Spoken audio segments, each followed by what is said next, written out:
Hi students, welcome to IK Academy. இன்னைக்கு நம்ம motor vehicle இன்ஸ்பெக்டர்ல பழைய கொஸ்டின்ஸை நம்ம டிஸ்கஸ் பண்ணுவோம். ஏற்கனவே பார்ட் 1ல கொஞ்சம் பார்த்துருக்கோம். அடுத்தது பார்ட் 2 இது இன்னும் கொஞ்சம் பார்ப்போம். ஓகேங்களா? Okay, question number 56. நான் கொஸ்டின் பேப்பர்ல என்ன கேட்டாங்களோ அதை அப்படியே எடுத்து போட்டு தான் நான் ஒர்க் அவுட் பண்ணியிருக்கேன். ஒன் பை ஒன்னா டிஸ்கஸ் பண்ணுவோம். Okay, question. In two-handed process chart, which symbol denotes hold an object? Flow process சார்ட்ஸை பொறுத்த வரைக்கும் ஒரு சிம்பிளும் ஒரு ஆக்டிவிட்டியை குறிக்கும். ஓகேங்களா? இப்போ பொதுவாக என்னென்ன ஆக்டிவிட்டி என்னென்ன சிம்பிள்ஸ் இருக்குன்னு நம்ம சிம்பிள்ஸை பார்த்துக்கிட்டா இதில் எது வேணாலும் கேட்கலாம். இப்போ வந்து ஹோல்ட் அண்ட் ஆப்ஜெக்ட் கேட்டிருக்காங்க. அடுத்த வருஷம் வந்து இன்ஸ்பெக்ஷனை பற்றி கேட்கலாம், அப்போ ஸ்டோரேஜை பற்றி கேட்கலாம். ஸோ இந்த கொஸ்டினுக்கான ஆன்சரை நம்ம பார்ப்போம். ஓகே, அதே சமயம் என்ன பண்ணணும்னா மற்றதையும் நம்ம சேர்த்து படிச்சுக்கிட்டோம்னா நமக்கு நிறைய கொஸ்டினை படிச்ச மாதிரி ஆகும். அதுவும் இல்லாமல் நீங்க எந்த எக்ஸாம் பண்ணாலும் எம்பிஏ இல்லாமல் ஏஇஆ இருக்கலாம், இல்லை ஆர்ஆர்பி எக்ஸாம் எழுதலாம், எல்லாத்துக்கும் இது யூஸ் ஆகும். சரி, ஓகே. இவங்க கேட்டிருக்க கொஸ்டினுக்கு டு ஹோல்ட் அன் ஆப்ஜெக்ட், ஓகேங்களா, வேலை செய்யாம இருக்கணும், அதாவது டு ஹோல்ட் அன் ஆப்ஜெக்ட், அதுக்கு பேரு டிலே. ஸோ டி அப்படிங்கிற சிம்பிள்ல இருக்கும். ஸோ இதுதான் டி. ஓகேங்களா? இந்த டி இந்த மாதிரி எல்லாம் இருக்காது. ஓகேங்களா? இப்படி இருக்கும். இதுதான் டு ஹோல்ட் அன் ஆப்ஜெக்ட். சரி சார், அப்ப ஸ்டோரேஜுக்கு எப்படி இருக்கும்னா ஸ்டோரேஜுக்கு முக்கோண மாதிரி இருக்கும். ஓகேங்களா? இன்ஸ்பெக்ஷனுக்கு ஒரு ஸ்கொயர் இருக்கும், ஆப்ரேஷனுக்கு ஓ. ஓகேங்களா? ஸோ இந்த மாதிரி நிறைய சிம்பிள்ஸ் இருக்கு. ஓகேங்களா? எல்லாத்தையும் படிக்கிறவங்கள ஒரு முக்கியமா ஒரு 5 to 10 பார்த்துக்கோங்க. ஏதாவது ஒன்று கொஸ்டின் கேட்கலாம். இந்த வாட்டி டிலே, போன வாட்டி டிலே கேட்டதுனால இந்த வாட்டியும் டிலே தான் கேட்கணும்னு அவசியம் இல்லை, வேற ஏதாவது ஒன்று அவுட்ல கேட்கலாம். ஓகேங்களா? அடுத்த கொஸ்டின் போவோம். The different types of movement in a flow diagram are noted by different. ஆக்சுவலா ஒரு மூவ்மெண்ட் இருக்கு. மூவ்மெண்ட்னா யார் மூவ் ஆவாங்க? மனுஷனும் மூவ் ஆவாங்க, மிஷின்ஸும் மூவ் ஆகும். ஸோ ஒரு டிஃப்ரெண்ட் டைப் ஆஃப் மூவ்மெண்ட் மாறுது இல்லை, அந்த டைப் ஆஃப் மூவ்மெண்ட்டை என்ன மாதிரி டினோட் பண்ணுவாங்க, அதை எப்படி டிஃப்ரென்ஷியேட் பண்ணுவாங்கன்னா எது திக்னஸ்லையா, சிம்பிள்ஸ்லையா, கலர்ஸ்லையா, நம்பரிங்லையானா கலர்ஸ்ல. இப்போ உதாரணத்துக்கு ஒரு எக்ஸாம்பிள் கொடுத்துருக்காங்க பாருங்க. மெட்டீரியல் மூவ்மெண்ட் அப்படின்னா ரெட்ல இருக்கும். ஒரு மெட்டீரியல் இங்க ஆரம்பிக்குது, இங்க போகுது, இங்க போகுது, இந்த மாதிரி எல்லாம் மூவ் ஆகி இந்த இடத்துக்கு வருது, சம்திங் நான் சொல்றேன். உங்களுக்கு புரியறதுலாம் இப்படி போடுறேன், இப்படி எல்லாம் இருக்காது. இது ஒரு கலர்ல இருக்கும். அதாவது இந்த கலரை வச்சு நீங்க கண்டுபிடிப்பீங்கன்னா ஒரு ரெட் கலர்ல இருக்கு மெட்டீரியல் மூவ்மெண்ட். இது நான் கலரை மாத்தி ப்ளூல பண்ணியிருந்தா அது ஆப்ரேட்டர் மூவ்மெண்ட். ஆப்ரேட்டர் எங்க மூவ் பண்றாரு, என்ன பண்றாரு, எல்லாமே ப்ளூல காட்டும். ஓகேங்களா? ஸோ கலர் டிஃபரன்சியேஷன் வந்தா உங்க மூவ்மெண்ட்டோட டைப் டிஃப்ரெண்ட் ஆகுது. ஓகே, அடுத்த question. The symbol shown below is used in the method study to denote. Copy பண்ணி போறப்ப அந்த சிம்பிள் தான் ஆகல, அதனால நான் கொஞ்சம் நோட் பண்ணி இந்த சிம்பிள் இது என்ன மெத்தட் சரி இல்லை அப்படின்னு கேட்குறாங்க. சிம்பிள் இது டிலே. ஓகேங்களா? டிலே தான் இந்த மாதிரி வச்சிருக்காங்க. ஆப்ரேஷனுக்கு ஓ மாதிரி இருக்கும், இன்ஸ்பெக்ஷனுக்கு ஸ்கொயர். ஓகேங்களா? டிலேக்கு தான் இது, ஸ்டோரேஜுக்கு ஒரு ட்ரையாங்கிள், சாரி இன்வெர்டட் ட்ரையாங்கிள், மாற்றி சொல்லிட்டேன், ஐம் சாரி. ஸ்டோரேஜுக்கு இன்வெர்டட் ட்ரையாங்கிள். ஓகேங்களா? ட்ரையாங்கிள் அப்படி திருப்பி போட்டிருக்கும்.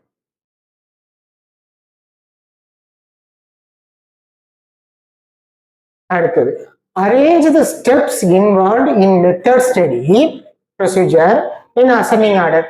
இது ஒரு 4 ஸ்டெப்ஸ் கொடுத்துருக்காங்க. இதை அசெண்டிங் ஆர்டர்ல, அதாவது ஃபர்ஸ்ட் எது, செகண்ட் எது, தேர்ட் எது, ஃபோர்த் எதுன்னு கேட்டிருக்காங்க. மெத்தட் ஸ்டடியில் பொதுவாக நிறைய ஸ்டடி இருக்கு. டைம் ஸ்டடி, மெத்தட் ஸ்டடி, ஓகேங்களா, ஒர்க் மெஷர்மெண்ட், இந்த மாதிரிலாம் இருக்கு. இப்போ மெத்தட் ஸ்டடி அப்படின்னா, இப்போ நான் ஒரு வேலை பண்றேன், ஒரு பொருளை எடுக்கிறேன், இந்த இடத்துல டைப் பண்றேன், டைப் பண்ணிட்டு இந்த இடத்துல வைக்கிறேன். இது வந்து ஒரு உங்களுக்கு புரியறதுக்காக ரொம்ப சிம்பிளா சொல்றேன், ஒரு வேலை. இப்போ இது வந்து மிஷினிங்ல ஒரு ஆப்ரேஷன் பண்றப்ப ஆப்ரேட்டர் சில ஒர்க்கு பண்ணுவாரு, ஒரு ஜாப் எடுப்பாரு, அதை கிளீன் பண்ணுவாரு, ஃபிட் பண்ணுவாரு, டைப் பண்ணுவாரு. ஸோ இது மாதிரி நிறைய மூமெண்ட்ஸ் இருக்கும். அதை என்ன பண்ணுவாங்கன்னா ஃபர்ஸ்ட் ஒரு இதை செலக்ட் பண்ணி ஃபுல்லா ரெக்கார்ட் பண்ணிடுவாங்க. ரெக்கார்ட் பண்ணிட்டு அதுக்கப்புறம் அதை நல்லா பார்த்துட்டு இதுல வேஸ்டான மூவ்மெண்ட் ஏதாவது இருக்கா அப்படின்னு பார்த்துட்டு அதை குறைச்சி விடுவாங்க. குறைச்சிட்டு அந்த ப்ராசஸை நல்லா ஆப்டிமைஸ் பண்ணி டயத்தையும் சேவ் பண்ணணும், குவாலிட்டியும் இன்க்ரீஸ் பண்ணணும். போதும்ல, ஒரு பிக் அண்ட் பிளேஸ் எடுத்துங்க, இதை எடுத்து இப்படி வைக்கணும், நான் இப்படி எடுத்து தூக்கி போட்டா டைம் சேவ் ஆகும், பொருள் சேவ் ஆகாது. ஸோ அதனால அந்த மாதிரிலாம் பண்ண மாட்டாங்க. ஆப்டிமைசேஷன்னா டயத்தை எவ்வளவு முடியுமோ அவ்வளவு குறைக்கணும் ஒண்ணு, குவாலிட்டியை எவ்வளவு இன்க்ரீஸ் பண்ண முடியுமோ எவ்வளவு இன்க்ரீஸ் பண்ணணும். ரெண்டும் ஒரு பாயிண்ட்ல மீட் ஆகும். டயத்தை இதுக்கு மேல குறைக்க முடியாது, இதுக்கு மேல குறைச்சா குவாலிட்டி குறைஞ்சிரும். அந்த மாதிரி அதுதான் ஆப்டிமைசேஷன். ஓகேங்களா? அதுக்கான ஸ்டடியில ஒண்ணு மெத்தட் ஸ்டடி. மெத்தட் ஸ்டடி என்னன்னா நம்ம இந்த மெத்தடாலஜியை பார்த்து அதை ஸ்டடி பண்ணி ஆப்டிமைஸ் பண்றது. சரி, இங்க வருவோம். எக்ஸாமைன், டெவலப், ரெக்கார்ட், செலக்ட்ல ஃபர்ஸ்ட் ஒரு இதை செலக்ட் பண்ணுவாங்க. செலக்ட் பண்ணிட்டு அவங்க செய்யற வேலையை ஃபுல்லா ரெக்கார்ட் பண்ணுவாங்க. ரெக்கார்ட் பண்ணதுக்கு அப்புறம் எக்ஸாமைன் பண்ணுவாங்க. இது இப்படி போறாரு, இப்படி போறாரு, இந்த இடத்துல தப்பு பண்றாரு, இது தேவையில்லையே, இது இப்படி பண்ணா டைம் சேவ் ஆகுமே, இல்லை இப்படி பண்ணா இது நல்லா ஆகுமே அப்படின்னு டெவலப் பண்ணுவாங்க. ஸோ டெவலப்ங்கிறது கடைசியில் வரணும். ஸோ பார்த்தீங்கன்னா 3, 4, 2, 1. சாரி, எக்ஸாமைன் அண்ட் டெவலப் தான். ஓகேங்களா? Examine and develop. Okay, next question. ஒரு நிமிஷம்.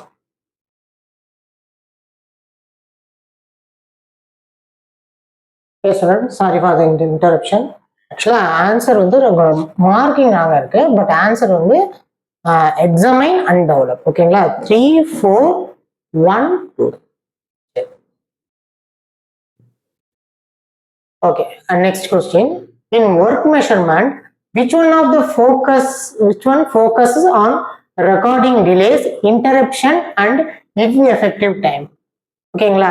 அதாவது டிலே ஆகுறது டைம் சம்பந்தப்பட்ட விஷயம். ஓகேங்களா? டயத்தோட டிலே சம்பந்தப்பட்ட விஷயங்கள் என்ன ஸ்டடி அப்படின்னு கேட்குறாங்க. Ratio delay study. ஓகேங்களா?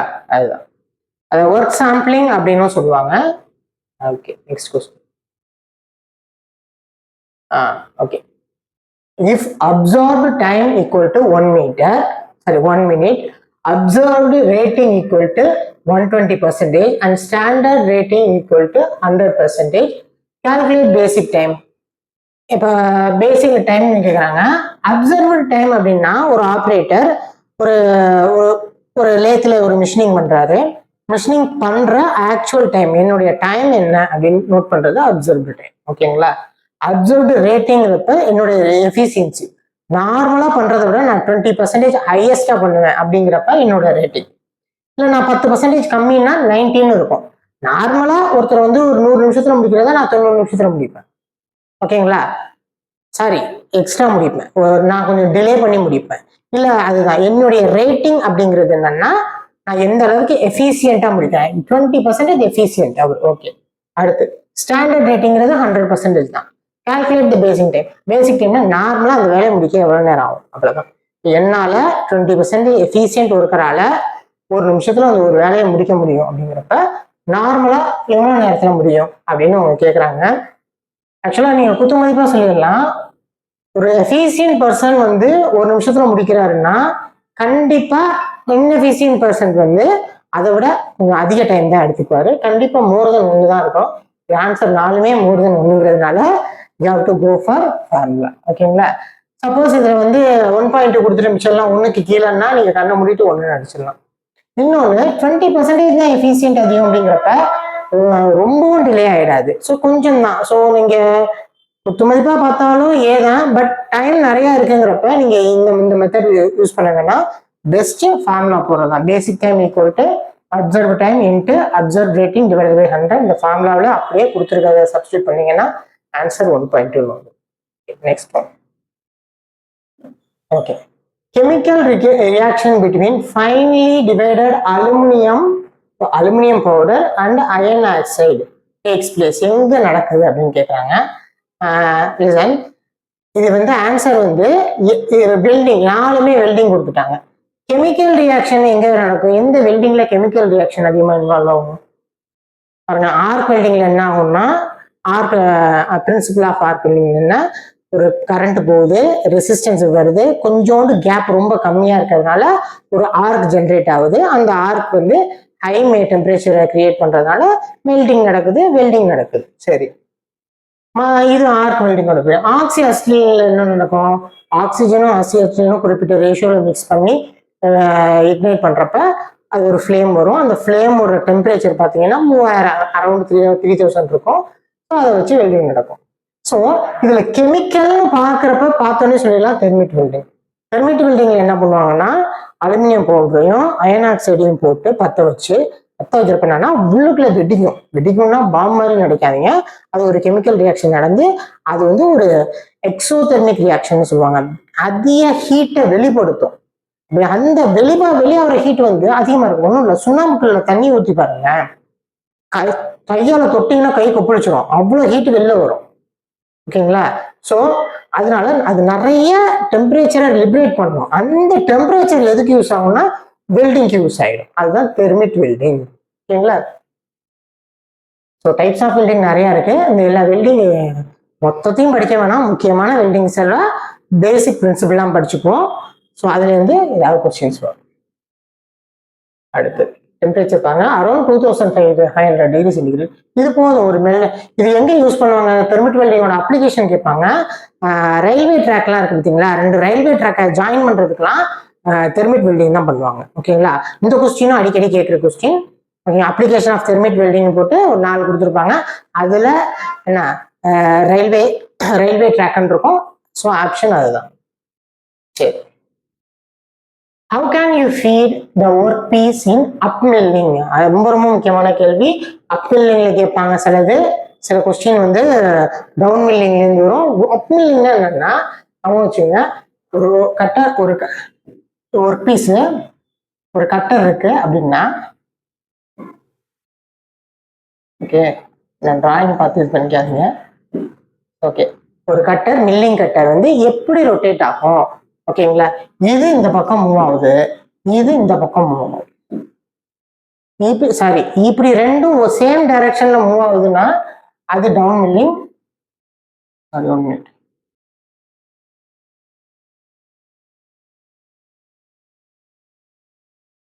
ஓகே, ரெண்டும் ஆப்போசிட் டைரக்ஷன்ல மூவ் ஆகுது அப் மில்லிங். ஏன்னா அப்போ நான் பிடிச்சிக்கும் பாருங்க, இப்ப நான் மேல போகணும்னா என்ன பண்றோம்? பிடிக்கிறேன்.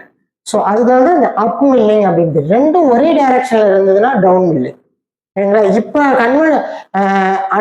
கன்வென்ஷனல் மில்லிங்னா பழைய மெத்தட்ல இப்படிதான் யூஸ் பண்ணிட்டு இருந்தாங்க. இப்போ வந்து என்ன பண்றாங்கன்னா, இப்ப டவுன் மில்லிங்ல தான் இப்ப அதிகமா யூஸ் பண்றாங்க.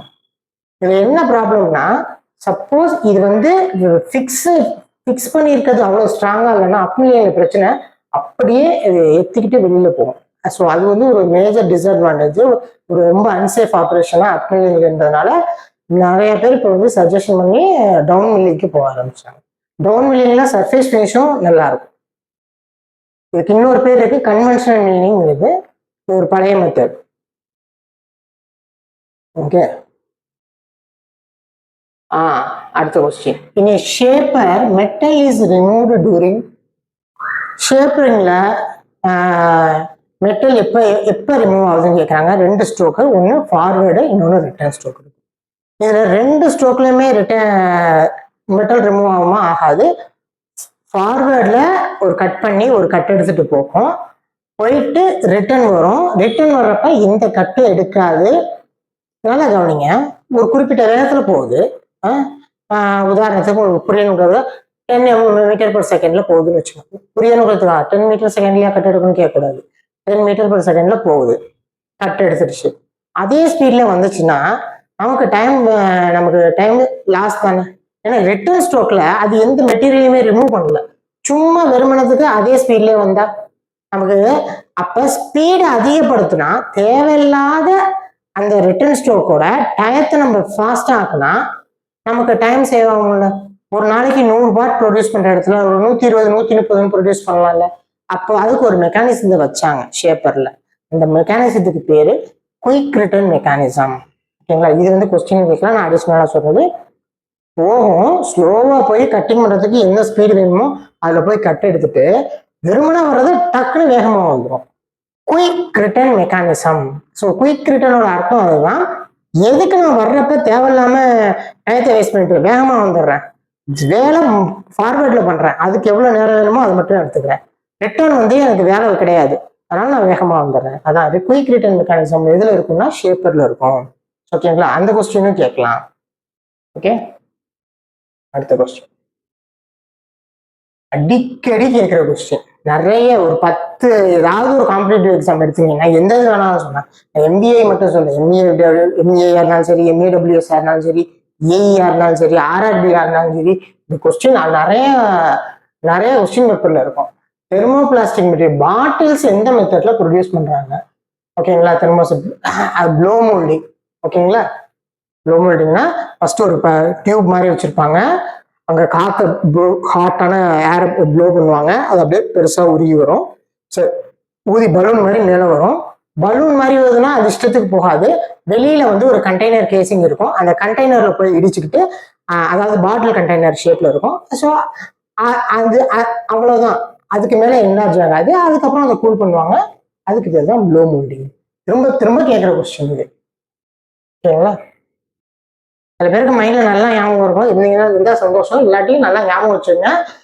பாட்டில்ஸ் வந்து எப்படி ப்ரொடியூஸ் பண்றாங்கன்னா ப்ளோ மோல்டிங். ஓகே, மற்றதெல்லாம் என்னென்ன பண்றாங்கன்னா அதையும் நம்ம படிச்சு வச்சோம். இன்ஜெக்ஷன் மோல்டிங்கா, இன்ஜெக்ஷன் மோல்டிங்ல என்னென்ன அப்ளிகேஷன் இருக்கு எல்லாத்தையும் பார்த்துருங்க.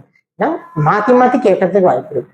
அடுத்த question, the casting defect that result in general enlargement of casting. நார்மலா என்லார்ஜ்மெண்ட் என்ன? வீங்கிறது. வீங்கிறதுக்கு இங்கிலீஷ்ல என்ன சொல்லுவாங்கன்னா ஸ்வெல்லுன்னு சொல்லுவோம். ஓகேங்களா, ஓகே, ஸ்வெல். ஜெனரல் என்லார்ஜ்மெண்ட்டுக்கு பேரு ஸ்வெல். ப்ளோஹோல்ஸ்னா உங்களுக்கு தெரியும், சின்ன சின்ன ஏர் பார்ட்டிகல்ஸ் உள்ளார என்ட்ராப் ஆகி இருந்ததுன்னா கேஸ்டிங் ஊத்துறப்ப சரியா ஃப்ளோ ஆகாம அது உள்ளார ஏர் பார்ட்டிகல்ஸ் இருந்தால் அதுக்கு பேர் ப்ளோ ஹோல்ஸ். சாண்ட் வாஷ் அப்படிங்கிறது அந்த மோல்டு இருக்குல்ல, மோல்டு சாண்ட் மோல்டிங்காக இருந்தால் அந்த சாண்டால வரக்கூடிய ப்ராப்ளம் வந்து சாண்ட் வாஷ். ஓகே, இது மாதிரி கேஸ்டிங் டிஃபெக்ட்ஸ், வெல்டிங் டிஃபெக்ட்ஸ்லேருந்து ஒரு கொஸ்டின் வரும்.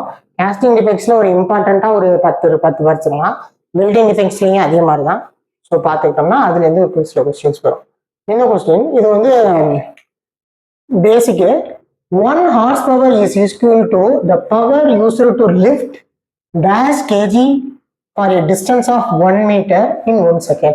ஒரு செகண்ட்ல 1 மீட்டருக்கு ஒரு பர்டிகுலர் கிலோவை நவுத்தக்கூடிய அந்த பவர், அதுக்கு பேரு ஹார்ஸ் பவர். எவ்வளவு கிலோன்னு கேட்குறாங்க? 75 kg. ஓகேங்களா, 75 kg தான் ஆன்சரு. இதை நீங்க ஒர்க் அவுட் பண்ணி பார்க்கணும் அப்படின்னா பண்ணி பார்க்கலாம். ஒரு ஹார்ஸ் பவர் எவ்வளவு வாட்டுக்கு மாற்ற முடியும்னு பாருங்க. வாட்னா 746 வாட். 1 HP equal to 746. இது ஞாபகம் இருந்தால் தான் இது போட முடியும். ஸோ வாட்டும் நியூட்டன் மீட்டரும் ஒன்று. ஓகேங்களா, 1 watt equal to 1 joule per second equal to 1 newton meter. சரி, இப்போ நியூட்டன், இப்போ இவங்க கேட்கறது கிலோ. நியூட்டனை கிலோவா மாற்றணும்னா என்ன பண்ணணும் அப்படின்னா நியூட்டனை டிவைடட் பை 9.8 போட்டிங்கன்னா அது கிலோவா மாறும். இதை நான் அப்ராக்சிமேட்டா 750ன்னு வச்சுக்கிறேன். 9.8 அப்ராக்சிமேட்டா 10ன்னு வச்சுக்கிறேன். ஏன்னா ஒன்றும் பெரிய டிஃபரன்ஸ் இல்லை, சின்ன சின்ன டிஃபரன்ஸ் தான். டிவைடட் பை 10, 750 டிவைடட் பை 10ன்னு போட்டீங்கன்னா 75. Answer C. ஓகேங்களா, இல்லை டைரக்டாவே உங்களுக்கு 75ன்னு தெரியும்னா ஓகே. நான் ஸ்கூல் புக்ல வந்து டைரக்டா 75ங்கிற மாதிரி தான் கொடுப்பாங்க. உங்களுக்கு அது எப்படி டெரிவேஷன் வந்தது அப்படின்னா ஒரு ஹார்ஸ் பவர் எவ்வளவு வாட்னு தெரியணும், வாட்டை நியூட்டன் மீட்டருங்கிறது தெரியணும். ஒரு நியூட்டனை எப்படி நம்ம கிலோவா மாத்துறது, கிலோவா மாத்தினா டிவைடட் பை 9.81. எனி நியூட்டன் 10 நியூட்டனை கிலோவா மாத்தினோம்னா டிவைடட் பை 9.81 போட்டீங்கன்னா என்ன ஆன்சர் வருதோ அதுதான் அதோட கிலோ. ஓகேங்களா, கிலோன்னா என்ன? அதாவது கிலோங்கிறது என்னன்னா மாஸ் இன்ட்டு மாஸ் தான், wait equal to mass into gravitational force. So அதுலேருந்து தான் வரும். ஓகேங்களா, ஸோ நம்ம ரொம்ப பேசிக் போகிறோம்ல. ஸோ இதோட இந்த கொஸ்டினுக்கு ஆன்சர் இப்படி பார்த்துப்போம். The property which opposes the establishment of magnetic flux, it is called, ஒன்றும் இல்லை, மேக்னெட்டிக் ஃப்ளக்ஸ். அதாவது அட்ராக்ஷனுக்கு ஆப்போசிட் என்னன்னா ரிஃப்ளெக்ஷன், ரிலக்டன்ஸ், அவ்வளவுதான். ஓகேங்களா, மேக்னெட்டிக் ஃப்ளக்ஸுக்கு அப்போஸ் பண்ற மாதிரி எது பண்ணணும், அது அந்த ப்ராப்பர்ட்டிக்கு பேர் என்னன்னா ரிலக்டன்ஸ், மேக்னெட்டிக் ரிலக்டன்ஸ். அடுத்த கொஸ்டின், இதுல வந்து மெக்கானிக்கல் தான். MBAல. பட் இதில் கொஞ்சம் எலக்ட்ரானிக்ஸும் எலக்ட்ரிக்கல் பேஸ்டும் கம்ப்யூட்டர் சயின்ஸ் பேஸ்டும் ரொம்ப பேசிக்காக தான் இருக்கும். இதில் ரொம்ப டெப்த்தாலாம் இருக்காது. ஓம்ஸ்லாம் என்னன்னு கேட்பாங்க. ஓம்ஸ்லாம் V = I × R. Okay, voltage = I current × resistance. Okay, அடுத்தது the electrical potential is defined by, அதாவது ஒரு சார்ஜ் எவ்வளவு ஒர்க் பண்ணணும் அப்படிங்கிறது தான் எலக்ட்ரிக்கல் பொட்டன்ஷியல் அப்படிங்கிறது. So work done per charge, அதான் ஆன்சர். அடுத்தது பெண்டிங் தியரி. மொத்தம் பெண்டிங்கை பொறுத்த வரைக்கும் இப்போ tensile load, compressive load, bending load அப்படின்னு 3 டைப் ஆஃப் லோட். நிறைய டைப் ஆஃப் லோட்ல அது ஒரு 3வது டைப்பா சொல்லுவாங்க. பெண்டிங்கிறது என்னன்னா, ஒரு பீமுக்கு பர்பெண்டிகுலர் ஆக்சஸ்ல ஒரு லோடு கொடுக்குறப்ப அதுல வரக்கூடிய பெண்டிங், ஒரு டிஃப்ளெக்ஷன் தான் பெண்டிங். சரி, அதுக்கு சில ஃபார்முலாஸ்லாம் இருக்கு. ஓகேங்களா, உதாரணத்துக்கு கேன்டிலிவர் பீமோட டிஃப்ளெக்ஷனுக்கு என்ன ஃபார்முலானா PL³ / 3 × EA. ஸோ இந்த மாதிரி இந்த ஃபார்முலாலாம் எப்படி டெரிவ் பண்றாங்கன்னா, ஒரு சில அசம்ஷன் வச்சிருப்பாங்க. ஒரு அசம்ஷனை வச்சுதான் நம்ம ஃபார்முலாவே டெரிவ் பண்ண முடியும். அசம்ஷன்ங்கிறது என்னன்னா, உதாரணத்துக்கு சொல்லுவோமே, நீங்க வெளியில ஹைட்ரா பார்த்துருப்பீங்க. அதாவது ஹைட்ரானா ஒரு கிரெயின், மினி கிரெயின் போய் பொருளை எடுத்துட்டுலாம் வரும்ல. ஸோ அதெல்லாம் எப்படி டிசைன் பண்ணியிருப்பாங்கன்னா, ஒரு பொருளை இப்படி எடுத்து இப்படி வைக்கிறப்ப, இப்போ என் கையை பாருங்க, இது ஒரு கேன்டிலிவர் பீம் தான். ஒரு சைட் சப்போர்ட் வச்சுட்டு ஒரு கேன்டிலிவர் பீம். அதே மாதிரி ஹைட்ராவும் ஒரு கேன்டிலிவர் பீமா அசியூம் பண்ணிக்கிட்டு அவங்க அதை டிசைன் பண்ணியிருப்பாங்க. பர்ஃபெக்ட்லி கேன்டிலிவர் பீம்னா இருக்கவே இருக்காது, எங்கேயுமே சொல்ல முடியாது. ஓகேங்களா, வீட்டுல பர்ஃபெக்ட் கேன்டிலிவர் பீம் தானே, நல்லா பிக்ஸ்டு பீம் தானே அப்படின்னு சொல்லலாம். பட் நமக்கு தெரியாது ஜட்டன் ஸ்ட்ரைட்டா இருக்கும்னு சொல்ல முடியுமா? we assume that is straight. அது மாதிரிதான் சில அசம்ஷன் இருக்கும். என்னன்னா அசம்ஷன், மெட்டீரியல் பர்ஃபெக்ட்லி ஹோமோஜினியஸ். ஓகேங்களா, உள்ளுக்குள்ள எல்லா மெட்டீரியலும் ஒரே மெட்டீரியலா ஃபுல்லா இருக்கும். அயன்னா ஃபுல்லாவே அயனா இருக்குமா? கண்டிப்பா இருக்காது. கொஞ்சோண்டு 1% 1/2%, 1/4% மாறி இருக்கும். ஸோ இதெல்லாம் ஒரு assumption. Yes, right. Stress is not proportional to strain. சரி, மெட்டீரியல் பர்ஃபெக்ட்லி ஹோமோஜினியஸ்க்கு அசியூம் பண்றோம். கரெக்ட். அடுத்து stress not proportional to strain. இல்ல, stress is directly proportional to strain. இது ஸோ ஆன்சர் 2 இல்லாதது. ஸோ 1, 3 பார்ப்போம். Load applying in plane of bending. ஆமா, இந்த பிளேன் ஆஃப் பெண்டிங்ல தான் லோடு அப்ளை பண்றோம். So answer 1, 3. Stress is directly proportional to strain. சொன்ன ஒரு ஹூக்லாவை இங்க ஃபாலோ பண்ணி தான் நம்ம எல்லா அந்த கால்குலேஷனையும் நம்ம போடுவோம். ஓகேங்களா, ஃபைன். அடுத்த question. A solid circular shaft transmit 22 kilowatts power at 200 RPM. What is the torque in Newton meter? Torque கேட்குறாங்க. டார்க்குக்கு ஃபார்முலா என்ன? பவர், அதாவது power equal to torque into omega. இதெல்லாம் ஞாபகம் வச்சுக்கோங்க. இதில் எதை வேணாலும் கொடுத்து எப்படி வேணாலும் கேட்கலாம். ஓகேங்களா, பவருக்குன்னு ஒரு ஃபார்முலா இருக்கு. சரி, ஓகே. இப்போ வர டேரக்டாக கொடுத்துட்டாங்க. ஸோ டார்க் இன்டு ஒமேகா இதுவே வச்சுக்கோங்க, ஸ்பிளிட் பண்ண விரும்பல. இப்போ டார்க்குங்கிறது என்ன? P / omega. ஒமேகாவுக்கு என்ன ஃபார்முலா? 2πn / 60. ஸோ இது கொடுத்துருக்க எல்லாத்தையும் அப்படியே சப்ஸ்டியூட் பண்ணுங்க. இங்க பாருங்க, dark equal to P / omega. P 2πn / 60. 60 மேல வந்துடுது. So dark equal to P × 60 / 2πn. இதுல என்னென்ன கொடுத்துருக்காங்க? n, RPMங்கிறது n கொடுத்துட்டாங்க, பவர் கொடுத்துட்டாங்க. ஸோ உங்களுக்கு P தெரியும், n தெரியும். ஸோ இதை எல்லாத்தையும் சப்ஸ்டியூட் பண்ணி கால்குலேட்டர்ல ஆன்சர் எடுத்தீங்கன்னா உங்களுக்கு என்ன வருதோ அது ஆன்சர். இதுல கால்குலேட்டர் யூஸ் பண்ணக்கூடாது அப்படின்னா என்ன பண்ணணும்னா, வேற வழி இல்லை, சைட்ல ரஃப் ஒர்க்ல போட்டு அடிச்சுதான் போட்டாகணும். நீங்க 4 ஆன்சரையும் பாருங்க. 400, 700, 900, 1050 டிஃபரன்ஸ் அதிகமாக தான் இருக்கும். மோஸ்ட்லி கால்குலேட்டர் யூஸ் பண்ணக்கூடாதுன்னா இந்த மாதிரி தான் கொடுப்பாங்க. கால்குலேட்டர் யூஸ் பண்ண முடிஞ்சா கேட்ல எப்படி ஆன்சர் வரும்னா 1050, 1044, 1056. ஸோ இந்த மாதிரி கொடுப்போம். ஏன்னா நீங்க ஒரு அசம்ஷன்ல போட முடியாத மாதிரி இருக்கும். ஸோ இதுல அசம்ஷன்ல போட முடியாது, கொஞ்சமாவது கால்குலேட் பண்ணி ஆகணும். அதனால கொஞ்சம் நல்லா தான் கொடுப்பாங்க. 52 வந்திருக்கு பாருங்க. ஸோ 52 கரஸ்பாண்டிங்கா இருக்கிறது 50. ஓகே, அடுத்த கொஸ்டின்.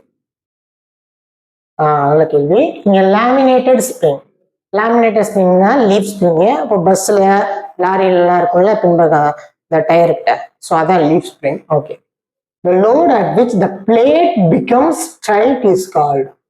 இந்த பிளேட்ஸ் எல்லாம் எப்படி இருக்கும், லேமினேட்டர்ஸ் லீஃப் ஸ்ப்ரிங்ல எப்படி இருக்கும். ஓகேங்களா, அடுத்து லீஃப் ஸ்ப்ரிங் இருக்கும். ஒரு குறிப்பிட்ட ஒரு லோடு கொடுத்தப்ப என்ன ஆகும்னா அது ஒரு சஸ்பென்ஷன் கொஞ்சம் அப்படி வளைஞ்சு கொடுக்கும். ஓகே, ஒரு பர்டிகுலர் லோடுல இது எல்லாமே இந்த மாதிரி மாறும். இது என்ன லோடு அப்படின்னு கேட்குறாங்க. லோடுல நிறைய லோடு இருக்குல்ல, ultimate load, breaking load, yield load, அது மாதிரி ஈல்டு பாயிண்ட்ங்கிற மாதிரி இதுல இந்த லோடு பேர் என்னன்னா ப்ரூஃப் லோடு. ஓகேங்களா, ப்ரூஃப் லோடுங்கிறது இவ்வளோ லோடு கொடுத்தா இது இந்த அளவுக்கு வரும். ஸோ இந்த ஸ்ப்ரிங்கோட கெப்பாசிட்டி இவ்வளோ இருக்கு அப்படின்னு ஒரு அசம் பண்ணா ஒரு முடிவுக்கு வரக்கூடியது தான் ப்ரூஃப் லோடு. அது எப்படின்னா இது ஸ்ட்ரைட்டா ஆகக்கூடிய லோடு. ஒரு லீஃப் ஸ்ப்ரிங்கை ஸ்ட்ரைட் ஆக்குறதுக்கு எவ்வளோ லோடு தேவை, அதுதான் ப்ரூஃப் லோடு. ஓகே, அடுத்த கொஸ்டின். ஓகே, இது ஏர் கம்ப்ரஸரோட ஒரு சின்ன ஃபார்முலா தான். Work done per cycle in reciprocating air compressor is 2 kilojoule. Speed கொடுத்துட்டாங்க, பவர் கேட்டிருக்காங்க. ஸோ பவருக்கான formula work per cycle into cycles. ஓகேங்களா, இதுதான் ஃபார்முலா. ஒர்க் டன் என்ன அப்படின்னு கேட்டீங்கன்னா 2ன்னு கொடுத்துட்டாங்க, 2 சப்ஸ்டிட்யூட் பண்ணுவோம். இன்ட்டு நம்பர் ஆஃப் சைக்கிள் கேட்குறாங்க.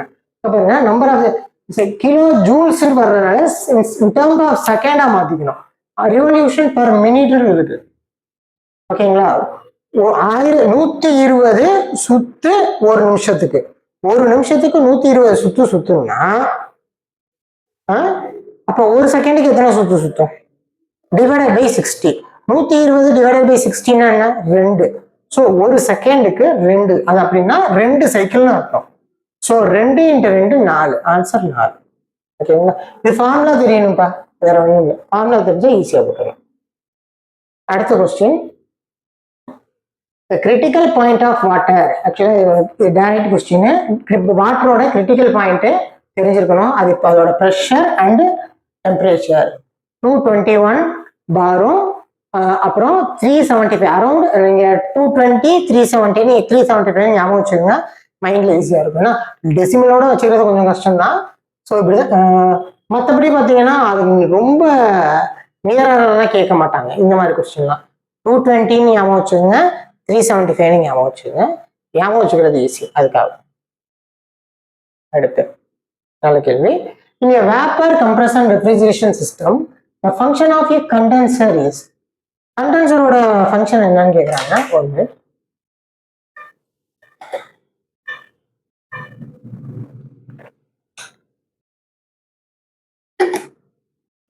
சாரி ஒன்றும் இல்லைப்பா, தண்ணி பாட்டில் இருக்கு. இது வந்து சப்போஸ் இது உள்ளார நான் வந்து ஃப்ரிட்ஜ் வாட்டர் வச்சிருக்கேன், அதாவது கூல்டு வாட்டர் வச்சிருக்கேன்னு வைங்களேன். வெளியில நான் வைக்கிறேன். வெளியில வைக்கிறப்ப கொஞ்ச நேரம் கழிச்சு என்ன ஆகும்னா வெளியில வந்து பார்த்தீங்கன்னா வாட்டர் டிராப்ஸ் நீர்த்தி விலையெல்லாம் படியும்.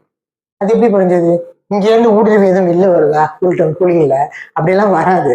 வெளியில காத்து இருக்கு. காத்துல என்ன இருக்குன்னா ஏர் டிராப்லெட்ஸ் இருக்கு. இது கூலா, இது ரொம்ப கூலா இருக்கு. டெம்பரேச்சர் வந்து ரூம் டெம்பரேச்சரை விட கம்மியா இருக்கு. அப்ப இங்கேருந்து ரூம் டெம்பரேச்சரை விட கம்மியானா கண்டென்ஸ் ஆகணும்னு அர்த்தம் கிடையாது. இதோட டெம்பரேச்சர் ஒரு குறிப்பிட்ட லெவலை விட கீழே இருக்கிறப்ப ஏர்ல இருக்கக்கூடிய நேர்த்தி விலைகள் இது மேல படுறப்ப வாட்டர் டிராப்லெட்ஸா மாறி இதுல கண்டென்ஸ் ஆகும். என்னாகும்? கண்டென்ஸ் ஆகும். இதுதான் கண்டென்சேஷன் அப்படிங்கிறது. ஸோ கண்டென்சேஷன் பண்றவர் யாரு? கண்டென்சர். இப்போ கண்டென்சர் என்ன பண்ணுவாரு? ஒரு ஏரை லிக்விடா மாத்துவார். ஓகேங்களா, ஞாபகம் வச்சுக்கோங்க, உங்களுக்கு புரியணுங்கிறதுக்காக இந்த வச்சு சொன்னேன். ஒரு ஏரை லிக்விடா மாத்துவார். டெம்பரேச்சரை குறைப்பாரா? அவசியம் இல்லை, குறைக்கலாம் குறைக்காமலும் போனா. சூப்பர் கவனிங்க. Convert high pressure low pressure நமக்கு தேவையில்ல, வேப்பர் லிக்விடா மாறு, அவ்வளவுதான். இதுதான் கண்டென்சேஷன். So answer B. ஓகேங்களா, அடுத்து டர்பைன். ஸ்டீம் டர்பைன் என்ன சைக்கிள்ல ஒர்க் ஆகும்? ரான்கைன் சைக்கிள். ஓகேங்களா, இது டைரக்ட் கொஸ்டின். இப்போ டீசல் சைக்கிள் என்னன்னா சாரி, ஸ்டீம் டர்பைன் ஒர்க் ஆகுறது ரான்கைன் சைக்கிள்ல. ஓகேங்களா, டீசல் இன்ஜின் ஒர்க் ஆகுறது diesel cycle, petrol engine work ஆகுறது ஓட்டோ சைக்கிள். அதே மாதிரி ஒரு சைக்கிள் என்னென்ன மாதிரி என்ஜின் யூஸ் ஆகும் பார்த்துக்கலாம். ஸ்டீம் டர்பைன், ஸ்டீம் இன்ஜின் வந்து ரான்கைன் சைக்கிள்.